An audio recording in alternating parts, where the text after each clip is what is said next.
It's incredibly physical and a totally different kind of physicality than what my body is used to or what my body naturally wants to do. And so that was really my first experience with making a dance for someone else's body, which I think was a complete shift in how I was designing choreography.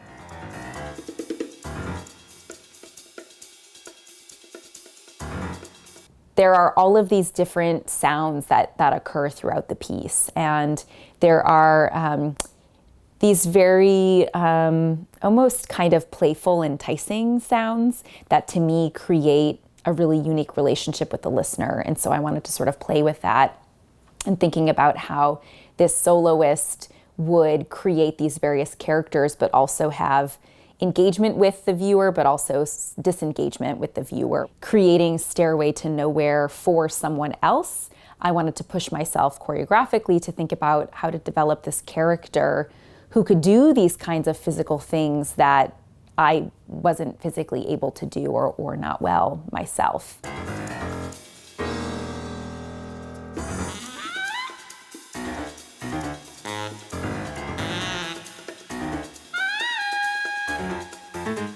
And so the first half kind of developed as this sort of serpent, quirky character with all of these kind of disjointed movements. What I found is that it's not a dance that's made for every body. And in order to really have the dance be performed in its sort of most authentic spirit, so that the movement itself is upheld to with its integrity, you have to really find a kind of body that can do this intense flexibility and pushing yourself into these very balanced positions of extreme flexibility, but also to be able to do a pratfall and fall on your hands, and have the strength to do that kind of work.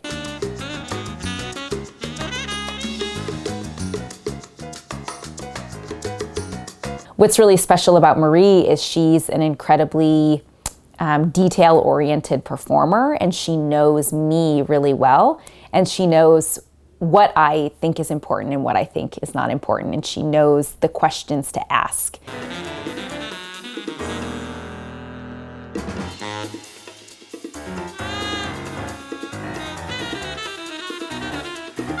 What is the hand doing here? What is the focus? What is the intention? Where is my weight?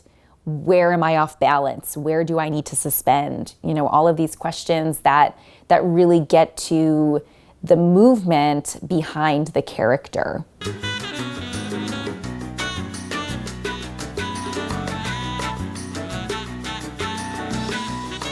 It's amazing when you are working with a performer who cares just as much about those little details as you do. And that's why the piece shines when you are invested in those details and a performer is invested, and then this kind of magical thing happens.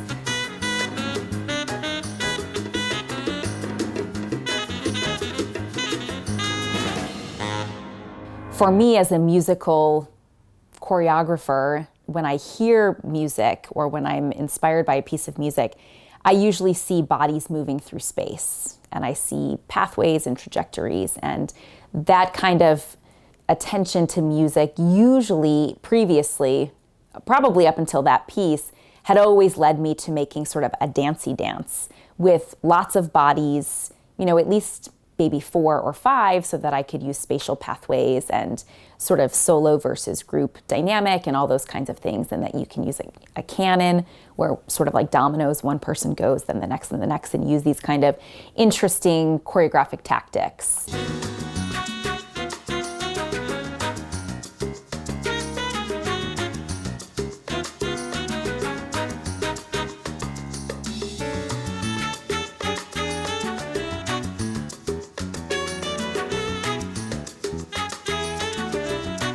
And this was the first piece that it was rooted in musicality, but it was not about those things. It was about character. And it was really the first dance that I created what I think was a very well-developed solo.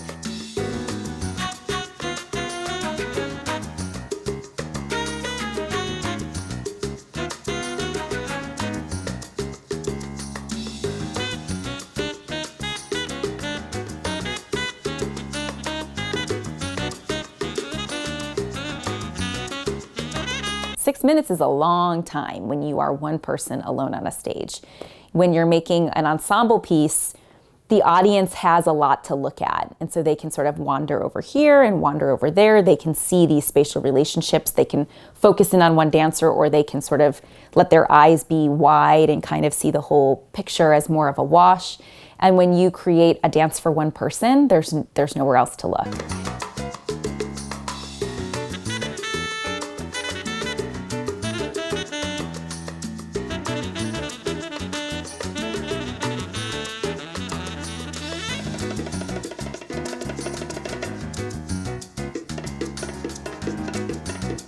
It's a really neat dance, and it's something that I think I'm incredibly proud of as a choreographer. I think that I pushed myself to a different kind of dance making place, that I allowed the character to develop for herself, that I really let the dance be built.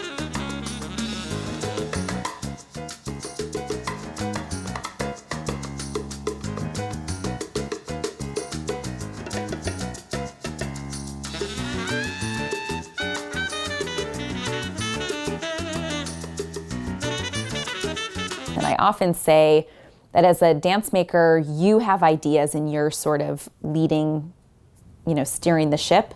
And at some point throughout the process, like, you really let go and the ship starts to steer itself. And sometimes you have to allow yourself to abandon what you thought it was going to be so that it can be what it needs to be or what it wants to be. And this was a piece that I sort of just, I felt more like a facilitator. Like, I had these kind of ideas and then I let the dance build itself. For me, it was a time to push myself as an artist, to look at how I am as a musical choreographer. Like, what does musicality actually mean to me? And I'm incredibly proud of what I built. It's like one of the favorite dances I've ever made.